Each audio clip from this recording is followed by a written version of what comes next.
Good morning students. महाविद्यालय के ई platform पर आप सभी का एक बार पुनः स्वागत है।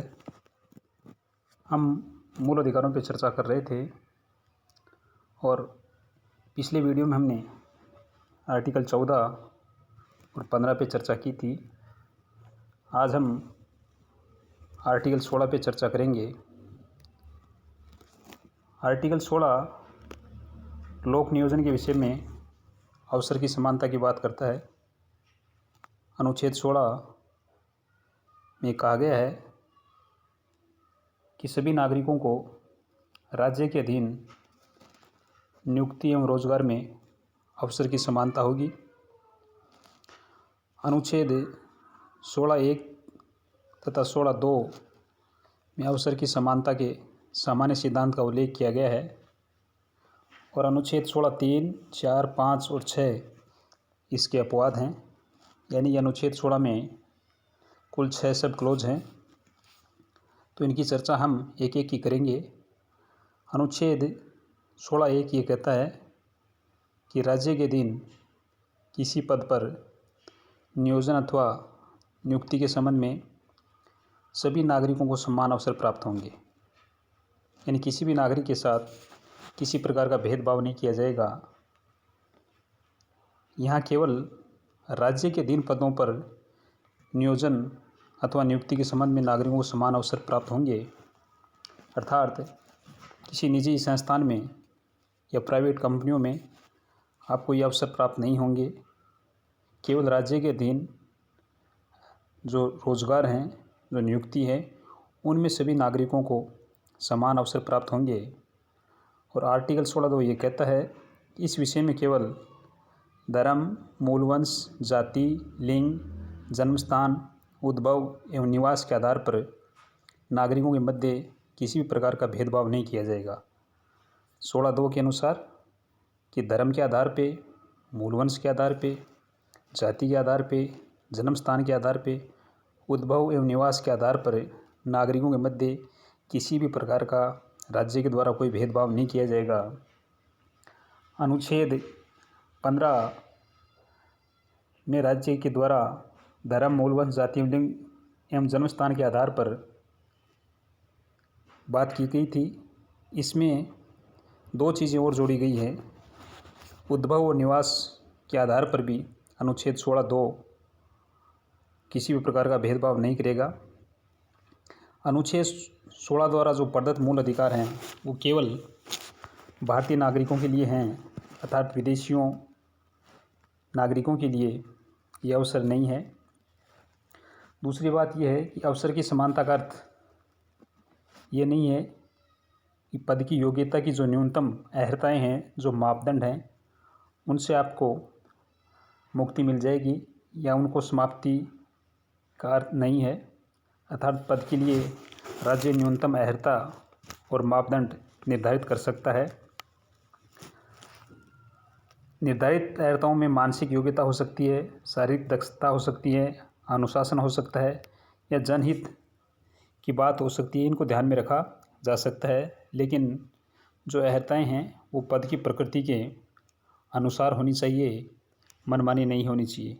अर्थात राज्य किसी भी पद के लिए कुछ न्यूनतम योग्यताएँ या मापदंड तय कर सकता है। अनुच्छेद 16(3) अनुच्छेद 16(2) का अपवाद है और अनुच्छेद 16(3) संसद को ये शक्ति प्रदान करता है कि संसद ऐसी विधि का निर्माण कर सकती है जिसके द्वारा संघ अथवा राज्य सरकार की सेवाओं में स्थानीय निवासियों को प्राथमिकता दी जा सकती है। और इस आधार पर जो पिछड़े राज्य हैं उनमें यह कानून लागू किया गया। हालांकि संसद ने लोक नियोजन निवास संबंधी योग्यता अधिनियम 1957 पारित किया और इसके द्वारा किसी राज्य या संघ राज्य क्षेत्र में निवास संबंधी जो अपेक्षित अर्हताएँ हैं उन सभी विधियों को समाप्त कर दिया और ये प्रावधान किया कि किसी व्यक्ति को इस आधार पर निर्योग्य नहीं माना जाएगा कि वह किसी विशेष राज्य का निवासी नहीं है।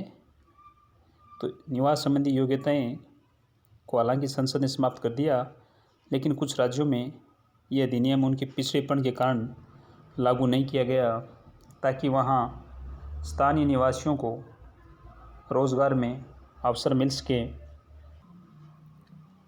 अनुच्छेद 16(4), अनुच्छेद 16(1) तथा 16(2) का दूसरा अपवाद है। 16(4) में पिछड़े वर्गों को आरक्षण का प्रावधान किया गया है। इस अनुच्छेद के अनुसार राज्य के पिछड़े वर्गों के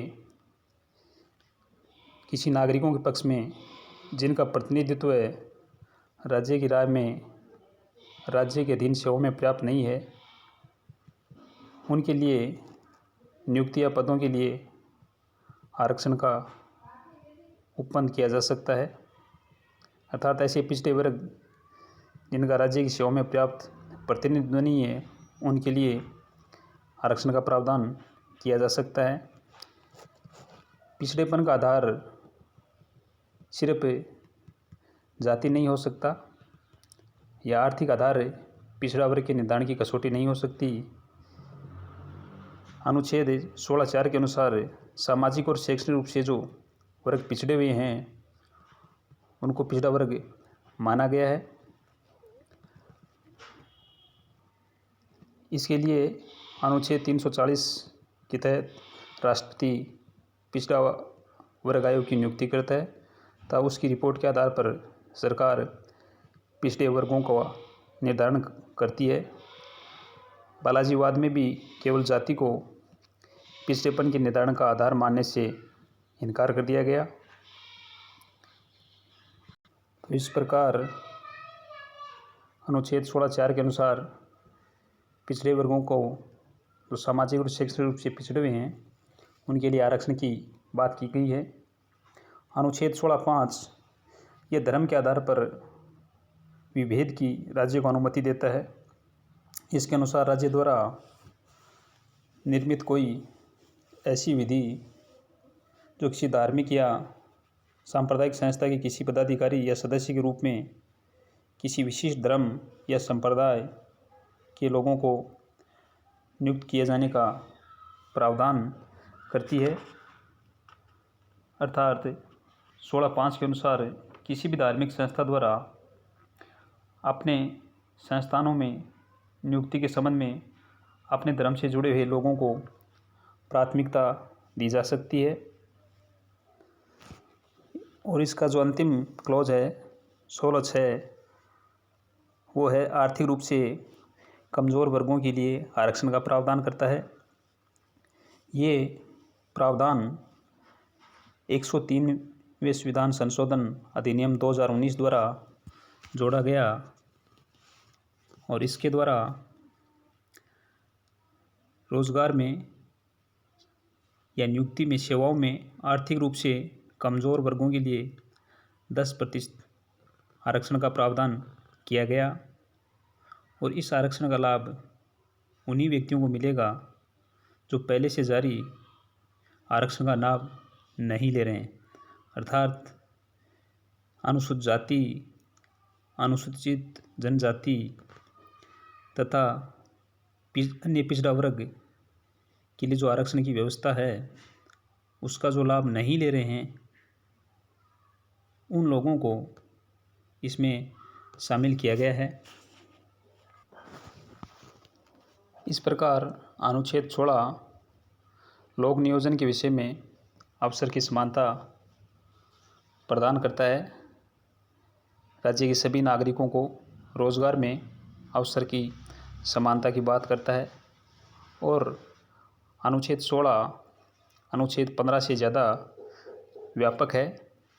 ये 7 आधारों पर भेदभाव की बात करता है, जहाँ अनुच्छेद 15 में केवल 5 आधारों पर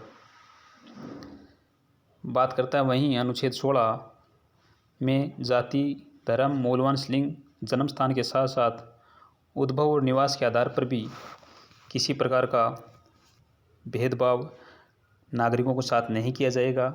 और एक ध्यान देने योग्य बात यह भी है कि अनुच्छेद 16 केवल भारतीय नागरिकों के लिए है, विदेशी व्यक्तियों के लिए अनुच्छेद 16 जो मूल अधिकार है वो उनको प्राप्त नहीं है।